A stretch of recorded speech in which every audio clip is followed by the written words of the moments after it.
Good morning बच्चों। जैसा कि आप देख रहे होंगे, टॉपिक आपको क्लियर दिख रहा होगा। तो आज मैं स्टार्ट करता हूँ वेक्टर।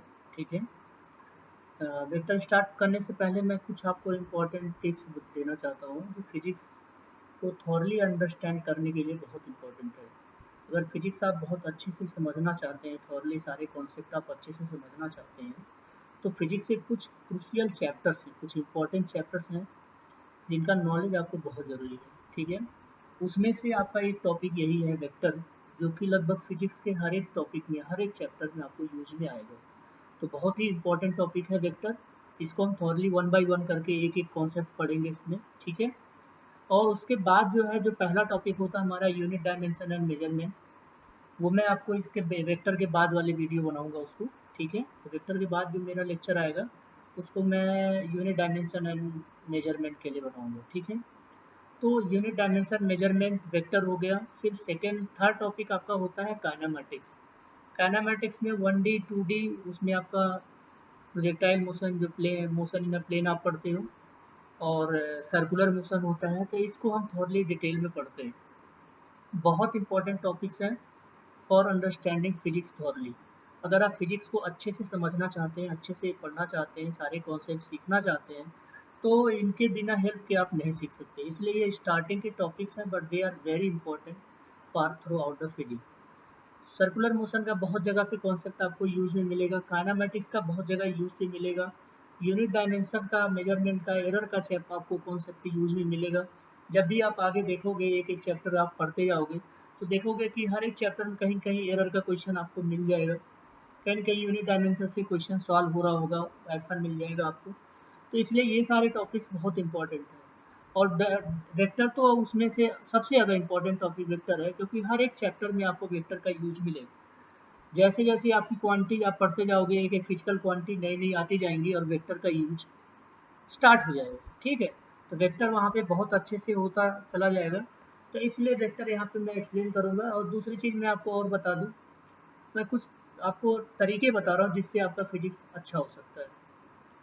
सबसे पहला मेथड क्या है, देखो मैं बताता हूँ आपको। जैसे जैसे आप कोई भी काम कर, कोई भी सब्जेक्ट टॉपिक आप पढ़ रहे हो, कोई भी टॉपिक पढ़ रहे हो, तो उसमें क्या है कि आपको टॉपिक पहले पढ़ो, थॉरली टॉपिक पढ़ो। उसके बाद क्या करो, उसका आप एक कॉन्सेप्चुअल पॉइंट्स जो होते हैं और फार्मूला टाइप का, ठीक है, फार्मूला प्लस कॉन्सेप्चुअल पॉइंट, वो आप एक सेपरेट पतली सी कॉपी बना लो, सेपरेट उसमें नोट्स करो उसको। और तीसरा होता है एक न्यूमेरिकल कॉपी जरूर बनाओ। जब आप कॉन्सेप्ट पढ़ रहे हो, थॉरली सारे कॉन्सेप्ट आप अच्छे से पढ़ रहे हो, तो उसके बाद वो कॉन्सेप्ट का एप्लीकेशन आपको बहुत इंपॉर्टेंट है जानना कि उनका एप्लीकेशन होगा क्या। क्योंकि अगर आपको, आप कितनों भी कॉन्सेप्ट पढ़ लो, फार्मूला पढ़ लो, अगर उनका एप्लीकेशन आपको नहीं पता है तो आप फिजिक्स नहीं सॉल्व कर पाओगे, क्वेश्चन सॉल्व नहीं कर पाओगे। रीजन क्या है, न्यूमेरिकल आपको आएगा, न्यूमेरिकल में आपको पता ही नहीं एप्लीकेशन कौन सा फार्मूला कब लगेगा, किस लिमिट के अंदर लगेगा, ये आपको नहीं पता है। इसलिए क्या होता है कि हमें जब भी फार्मूला हम पढ़ेंगे, कोई भी डेरिवेशन पढ़ेंगे, उसको डिटेल में पढ़ेंगे। फार्मूला का लिमिट क्या होता है, लिमिटेशन कहाँ तक यूज कर सकते हैं उसको, वैलिडिटी क्या होती है उस फार्मूले की, ये सारी डिटेल में पढ़ने के बाद उसका summary point as a concept, आप जो पतली कॉपी आप बनाओगे, उसमें फार्मूला प्लस कॉन्सेप्ट जरूर नोट करना। और उसके बाद जो मैंने बताया, थर्ड कॉपी आपका, थर्ड कॉपी जो है वो आपका न्यूमेरिकल कॉपी है। उसमें केवल और केवल आप न्यूमेरिकल सॉल्व करो। जो भी आपको न्यूमेरिकल दिया जाए, एग्जाम्पल सॉल्व कराया जाए, आईआईटी के क्वेश्चंस आए या नीट के क्वेश्चंस आए, उनको आप उस न्यूमेरिकल कॉपी में सॉल्व करो। इससे क्या होगा, बाद में जब आपको रिवाइज करना होगा तो बहुत ईजी हो जाएगा। आप न्यूमेरिकल कॉपी, एक बार कॉन्सेप्ट आप रिवाइज कर लिए, और जो न्यूमेरिकल कॉपी है वो आप फटाफट रिवाइज कर लिए, तो आपको कहीं भागने की जरूरत नहीं है, कहीं भी आपको सर्च करने की जरूरत नहीं है, सारा मटेरियल सब कुछ आपके पास मिलेगा। ठीक है। क्योंकि उसमें आपके नीट के क्वेश्चंस होंगे या आईआईटी के क्वेश्चंस होंगे, प्रीवियस ईयर वाले क्वेश्चंस होंगे, एग्जाम्पल्स होंगे, बहुत सारे क्वेश्चन आप क्लासरूम में करेंगे, वो सारे क्वेश्चंस उसमें एक साथ आपको मिल जाएंगे। सब में अलग अलग कॉन्सेप्ट यूज होते हैं, तो जब आप अपना खुद बनाए रहोगे और दोबारा उसको रिकॉल करोगे, रिपीट करोगे, रिवाइज करोगे, तो वो कॉन्सेप्ट बहुत इजीली आपको रिकॉल हो जाएगा और सब कुछ समझ में आ जाएगा। इसलिए 3 कॉपी आपको फिजिक्स में बनाना है। पहली जो क्लासरूम में होता है, क्लास नोटबुक होता है। सेकंड मैंने आपको बता दिया, फार्मूला और कॉन्सेप्ट कॉपी जो होता है थोड़ा सा पतली होगी।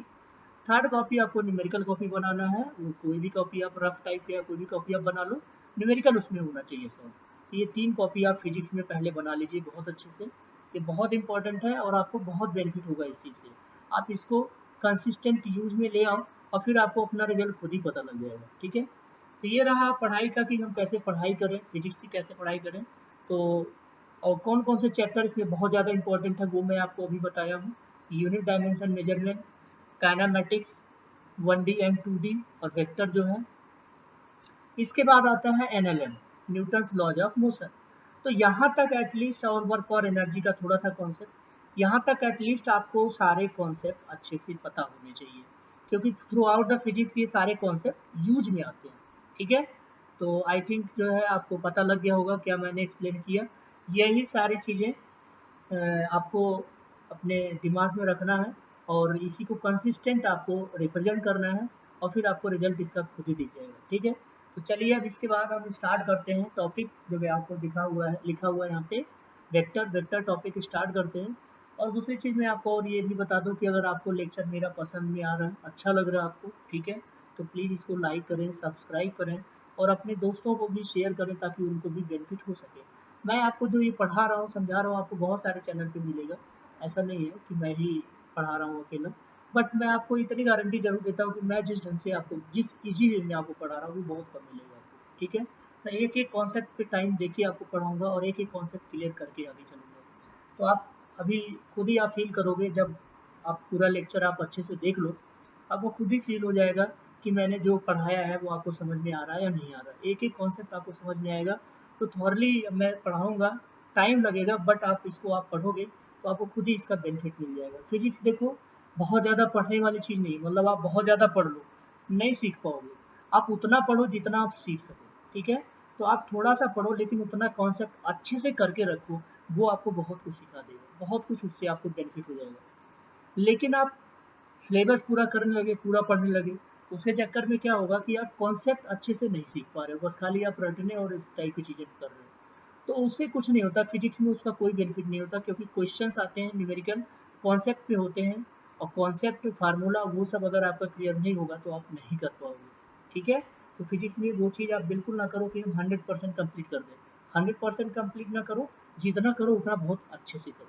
ठीक है, क्योंकि चाहे वो IIT हो चाहे नीट हो, इतना इजी क्वेश्चन नहीं आते। अगर आपको सिलेक्शन लेना है तो सिलेक्शन के लिए आपको बहुत अच्छे से प्रिपरेशन करना पड़ेगा। ठीक है, बाकी अगर आपको और भी कोई डाउट हो, आपको और कुछ पूछना हो तो आप कमेंट सेक्शन में आप कमेंट करके पूछ सकते हो।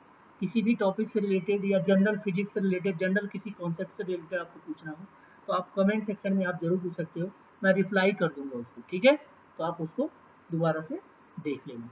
चलो अब टॉपिक में स्टार्ट करता हूँ। वेक्टर, वेक्टर जैसा कि आपको दिख रहा होगा, बहुत सारे डायग्राम यहाँ पे बने हुए दिख रहे हैं आपको, वेक्टर के डायग्राम दिख रहे हैं आपको।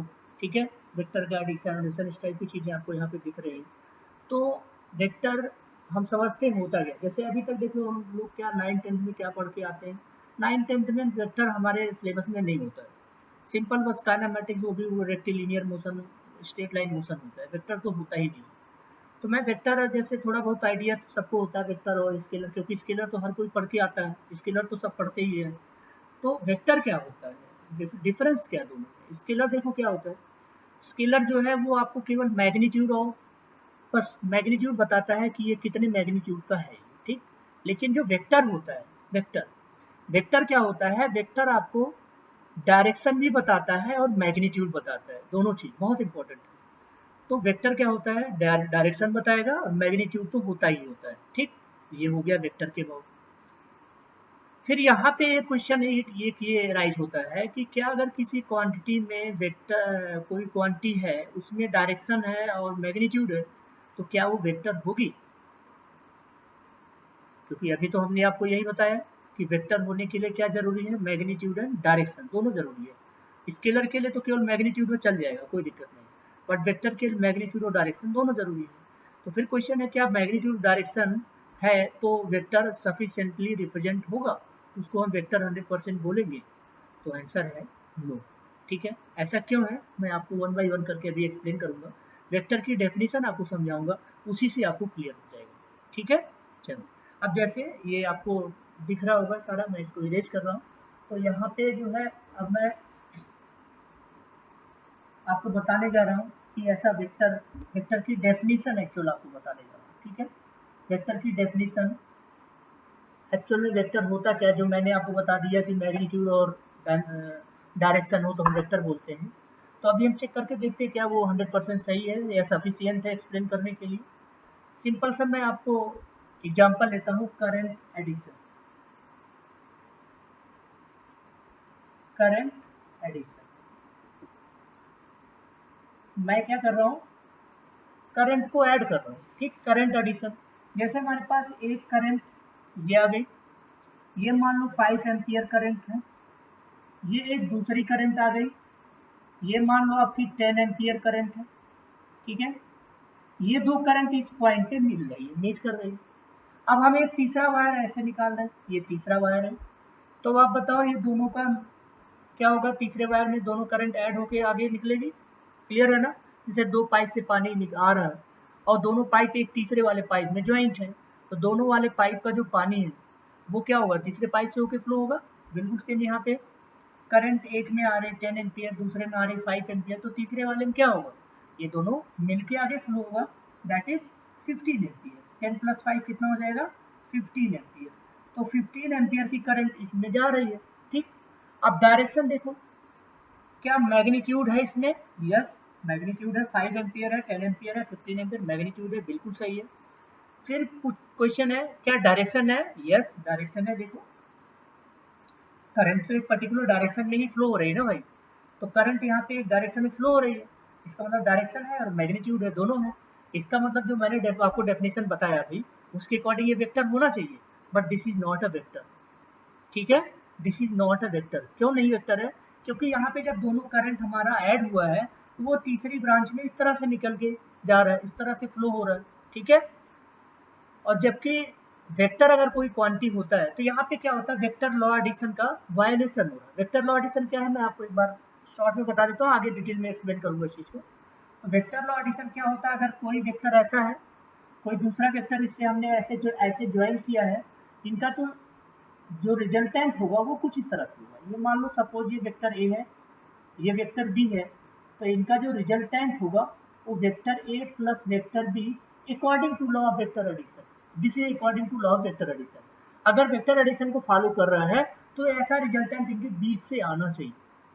तो अगर ये करंट करंट भी वेक्टर लॉ एडिशन को फॉलो करता, तो ये जो करंट मिलके इधर जा रही है ऐसे नहीं जाती, इन दोनों के बीच से होकी जाती, बट जबकि प्रैक्टिकली ऐसा नहीं है। प्रैक्टिकली क्या होता है, दो वायर की करंट एक पर्टिकुलर वायर में फ्लो होती है, तो प्रैक्टिकली ऐसा पॉसिबल नहीं होता है, दोनों वायर की जो करंट है वो थर्ड वायर में फ्लो होती है। और वो ऐसा नहीं है कि दोनों वायर की करंट मिलती है बीच से होकर फ्लो होना शुरू हो जाती है, बीच से नहीं फ्लो होती है, ठीक है। इसका मतलब जो करंट एडिशन है that will not follow the law of vector addition, ये वेक्टर लॉ एडिशन को फॉलो नहीं करता है, इसीलिए current is not a vector quantity. Clear हो गया, इसीलिए करंट क्या है, वेक्टर क्वांटिटी नहीं है। तो यहाँ पे addition of current, addition of current not obey the law of vector addition. Law of vector addition को फॉलो नहीं करता है, ठीक है। लॉ ऑफ वेक्टर एडिशन को फॉलो नहीं करता है, इसी वजह से क्या है, ये वेक्टर नहीं है। तो करंट वेक्टर नहीं है, तो वेक्टर होने के लिए क्या क्या जरूरत पड़ गई, मैग्नीट्यूड होना चाहिए, डायरेक्शन होना चाहिए, and this that must obey the law of vector addition.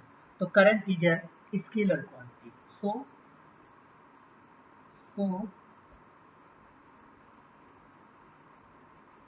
Current is a scalar quantity, ठीक है। करंट क्या है, स्केलर क्वांटिटी है, इसी वजह से, ठीक। अब फिर आती है, चलो मान लो वेक्टर लॉ एडिशन फॉलो करें, अब एक कॉन्सेप्ट और मैं आपको बताता हूँ। जैसे नॉर्मली जो फोर्स होता है वो वेक्टर क्वांटिटी होता है, acceleration vector quantity, velocity vector quantity, ठीक है। अब मैं आपको एक क्वांटिटी की बात बताता हूँ, और वो क्वांटिटी को एक्सप्लेन करने के बाद फिर मैं जाके आपको वेक्टर का डेफिनेशन बताऊंगा, ठीक है। तो वो क्वांटिटी है प्रेशर। प्रेशर, आगे चल के एक क्वांटिटी और आएगा, स्ट्रेस भी बोलते हैं, तो जो प्रेशर है, क्वेश्चन है, is pressure a vector quantity? क्या प्रेशर वेक्टर क्वांटिटी होता है? ठीक, अब यहाँ पे हम प्रेशर का फार्मूला जानते हैं, pressure P equal to force upon area, सबको पता होगा, फोर्स अपॉन एरिया। फोर्स क्या है वेक्टर, एरिया क्या है स्केलर, इसका मतलब वेक्टर होना चाहिए? नहीं, ऐसा नहीं है, this is not a vector. क्यों ऐसा है देखिए, अब जैसे मैं एक बैलून का एग्जांपल लेता हूँ, सपोज ये बैलून है, सपोज ये बैलून है, ठीक। अब बैलून का एग्जांपल हमने लिया, इसमें गैस फिल है, सपोज इसमें गैस फिल है। अब गैस फिल होगा तो गैस का देखो एक ही टाइम पे कई सारे डायरेक्शन में प्रेशर लग रहा होगा। ये देखो कई सारे डायरेक्शन में क्या होगा, प्रेशर लग रहा होगा, यहाँ कई सारे डायरेक्शन में प्रेशर लग रहा है। प्रेशर अगर एक ही टाइम पे कई सारे डायरेक्शन में लग रहा है तो फिर वेक्टर कैसे हो सकता है? कोई क्वांटिटी हम वेक्टर तब बोलते हैं जब वो केवल एक ही डायरेक्शन में होती है। क्या होती है? एक ही डायरेक्शन में होती है। तो एक ही डायरेक्शन होना चाहिए एक टाइम पे। ऐसा नहीं है कि कोई बोल रहा है एक टाइम पे नॉर्थ जा रहा, कोई बोल रहा नहीं साउथ जा रहा, कोई बोल रहा नहीं ईस्ट जा रहा। भाई एक टाइम पे एक ही डायरेक्शन होगा तब तो हम डिफाइन कर पाएंगे कि हाँ ये वेक्टर है। इसलिए जो अगर कोई क्वांटिटी वेक्टर है इसका मतलब उसका एक टाइम पे एक ही डायरेक्शन होना चाहिए। क्लियर हो गया? तो एक टाइम पे एक डायरेक्शन, इसलिए pressure is not a vector quantity. So pressure is not a vector quantity.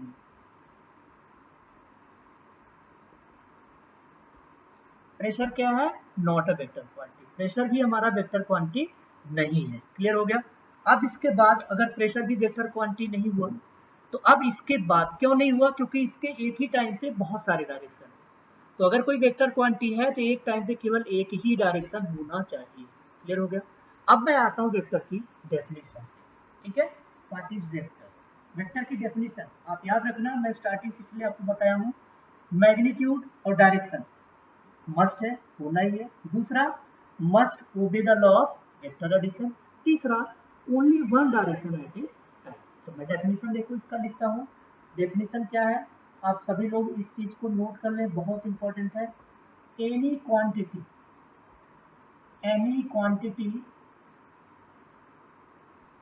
Any quantity will become a vector, will become vector having magnitude,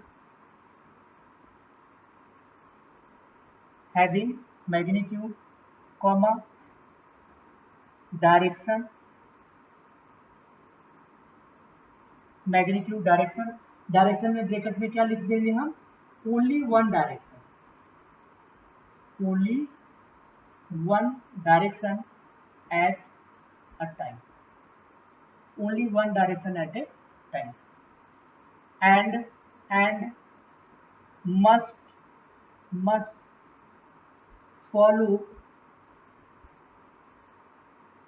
must follow the